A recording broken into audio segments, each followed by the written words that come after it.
Aurra, arrain izan zen amaren baitan, eta txori bihurtu zen jaiotzean, baina denboraren poderioz, egorik gabe utzi izan dugu. Walter Benjaminen esanetan, aurrak ditugu mundu magikoaren azken biztanleak. Haientzat, dena da biziduna, dena mintzo zaie, aurrak dena izan daitezke.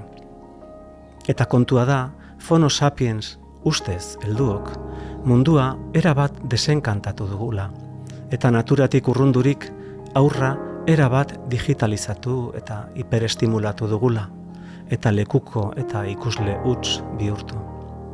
Urritu egin dugu aurren begirada harritua, ahuldu egin dugu haien jakinmina, kamustu haien irudimena.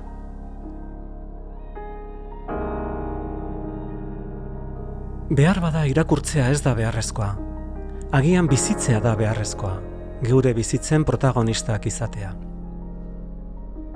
Edonola ere, poesia, grezieraz poiesis, zerbait miresgarria sortzen laguntzea da.